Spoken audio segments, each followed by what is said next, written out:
Hello friends, welcome to my blog channel. आज हम आपको लेके चलते हैं एक ऐसे गांव में जो हिंदुस्तान और पाकिस्तान के बिल्कुल बॉर्डर पे बसा हुआ है। और उस गांव में कैसी जीवन शैली है, वहाँ के लोग का रहन सहन कैसा है, क्योंकि आए दिन बॉर्डर पे आप जानते हैं हिंदुस्तान और पाकिस्तान का बॉर्डर पे जो गांव है वहाँ हमेशा कुछ न कुछ लड़ाइयाँ होती रहती है। मैं अभी इस वक्त नुब्रा वैली में हूँ और यहाँ से 200 किलोमीटर सफ़र तय करने के बाद उस गांव में पहुँचूँगा जिस गांव का नाम है तुर्कुट। और उस गांव जो 24 साल बाद हिंदुस्तान में आया है, हिंदुस्तान के नियंत्रण रेखा के अंतर्गत आता है। और इसकी कहानी बहुत रोचक है और वहाँ के लोग कैसे रह रहे हैं, मैं उन्हीं को जो 2010 में पर्यटक स्थल खोला गया था, इससे पहले वहाँ कोई आ और जा नहीं सकता था, लेकिन अब 2010 में पर्यटक स्थल बन गया है और मैं आपको वहाँ लेके चलूँगा और विजिट कराऊँगा इस वीडियो में। तो वीडियो में बने रहिएगा और पसंद आए तो लाइक सब्सक्राइब कीजिएगा। बाकी अभी नुब्रा वैली में हूँ और यहाँ से चल रहे हैं, यहाँ से आप 200 किलोमीटर की सफ़र तय करना पड़ेगा और उस गांव के बारे में जानेंगे। वो गांव कैसा है, पानी कैसा मिलता है, वहाँ खेती क्या होती है और वहाँ के लोग कैसे रहते हैं।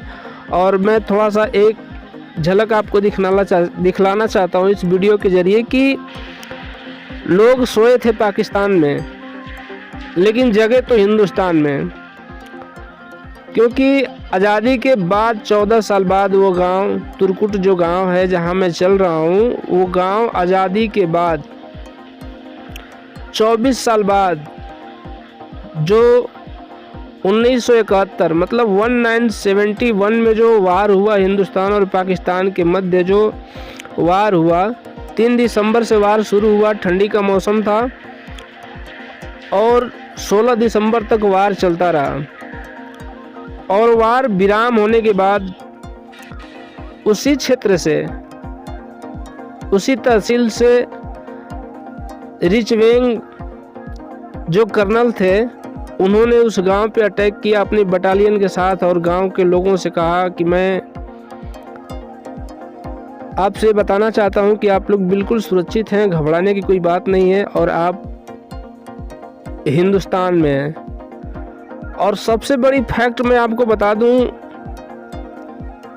कि जो हिंदुस्तान में आज गांव है तुर्कुट, उस गांव के लोग उस रात जिस दिन हिंदुस्तान में यह गांव आ गया, नियंत्रण रेखा के अंतर्गत आ गया, उस दिन जो लोग बाहर गए थे किसी काम से और दोस्त रिश्तेदार से मिलने गए थे, जो जहां गया वहीं रह गया। 350 लोग इस गांव में सिर्फ बचे थे और वही 350 लोग इस गांव में नागरिकता उनको प्राप्त हुई और अमन चैन की बहाली हुई। ये गांव हमेशा अमन चैन से रहता है।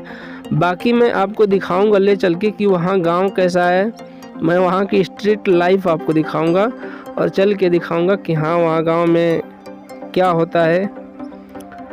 देखिए अभी हम उसी क्षेत्र से कुछ दूरी पे हैं।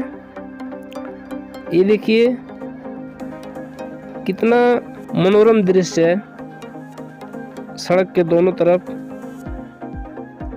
यहाँ सैलानी और पर्यटक आते जाते रहे। मैं अभी 0 पॉइंट हिंदुस्तान के आखिरी दुकान, यहाँ एक दुकान है, वहाँ पे हम पहुँच गए हैं और एक ब्रिज है और देखिए यहाँ सोयांग नदी बहती है। ये लकड़ी का ब्रिज है, मैं आपको ये भी दिखा दूँ। और जो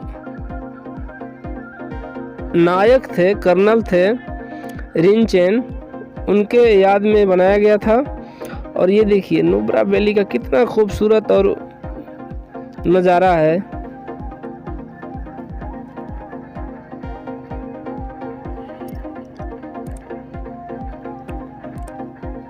कितना अद्भुत नज़ारा है। ये देखिए ब्रिज है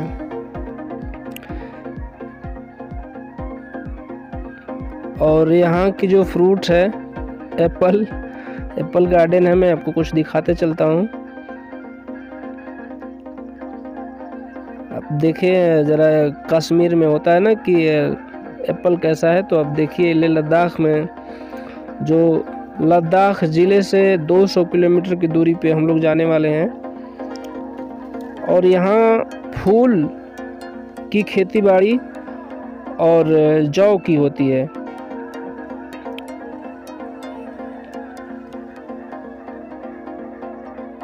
देखिए यहाँ लोग जौ का खेती करके और बिल्कुल गांव में करीब करीब पहुंच गए हैं। और कितनी ऊंची ऊंची चट्टानें हैं, पहाड़ हैं।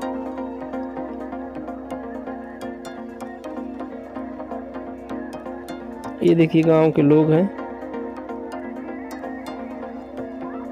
बिल्कुल पहाड़ों से घिरा हुआ यह गांव है। देखिए मैंने बोला था जौ की खेती होती है, मैं जौ का लाइव कुछ दृश्य आपको दिखा रहा हूँ। और यहाँ पर्यटक आते जाते रहते हैं। मैं आपको अब गली में लेके चलता हूँ, इस गांव की गली कैसी है, घर कैसा है। देखिए मैं गांव में चल रहा हूँ। यहाँ म्यूजियम है और होटल भी है इस गांव में पर्यटकों को रुकने के लिए। बाकी देखिए गांव की जो गलियां हैं, यही गांव है। जो लोग इस गांव के लोग सोए थे तो पाकिस्तान में थे, लेकिन जब जगे तो हिंदुस्तान में आ गए। कितनी इमेजिंग फैक्ट है। जो लोग रिश्तेदार, माँ से बेटा छूट गया, पति से पत्नी छूट गई, क्योंकि जो लोग रिश्तेदार या सगे संबंधी या किसी कारणवश बाहर गए हुए थे इस गांव में, पाकिस्तान में, क्योंकि पहले पाकिस्तान में था, तो अपने अपने शहर गए थे इस गांव को छोड़ करके। जो जहां गया वहीं रह गया, क्योंकि भारत और हिंदुस्तान और पाकिस्तान के बीच में जो लड़ाई आरंभ हुआ था, कि वीज़ा अलाउ नहीं था, और वीज़ा ना बनने की वजह से लोग वहीं रह गए। और देखिए गांव में खेती कैसी होती है। यहाँ पानी की बहुत किल्लत होती है।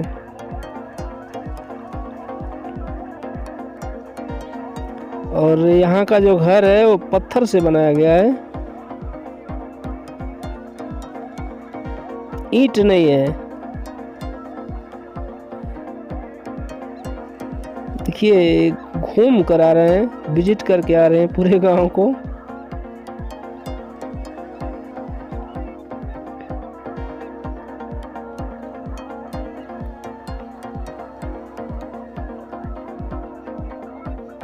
एक म्यूजियम है जो बहुत पुराना है। मैं उस म्यूजियम के बारे में,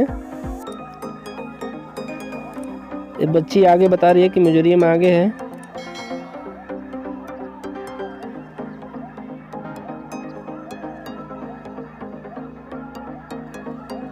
देखिए गांव की पूरी पत्थर से बना हुआ है गांव, कितना मजबूती के साथ है। और इस गांव में लोग को बिल्कुल शांति से रहते हैं। यहाँ कहीं कुछ होता नहीं है, ऐसा गांव वाले बता रहे हैं कि कभी हिंदुस्तान और पाकिस्तान के बीच जब स्थिति गंभीर होती है तो हम लोगों को कोई दिक्कत नहीं होता है। जो भी होता है बॉर्डर पे होता है। और हालांकि ये भी बिल्कुल बॉर्डर पे है, 0 पॉइंट पे है, मैंने आपको पहले ही दिखाया।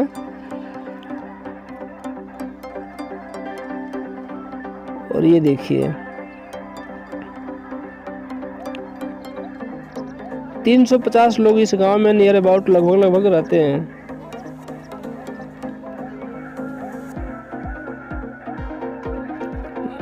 बाकी यहाँ का रहन सहन स्थिति बिल्कुल सिंपल है। और 24 साल तक 24 साल तक पाकिस्तान के अधीन यह क्षेत्र रहा, ताकि कोई विकास नहीं हुआ। अब स्कूल, लाइट और पानी की कुछ कमी है। वो भी देखिए यहाँ बच्चे खेल रहे हैं।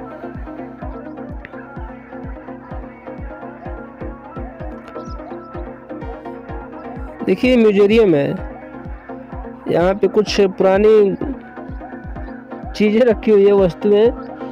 मैं आपको क्या दिखाऊं, नेक्स्ट वीडियो में आपको दिखाऊंगा।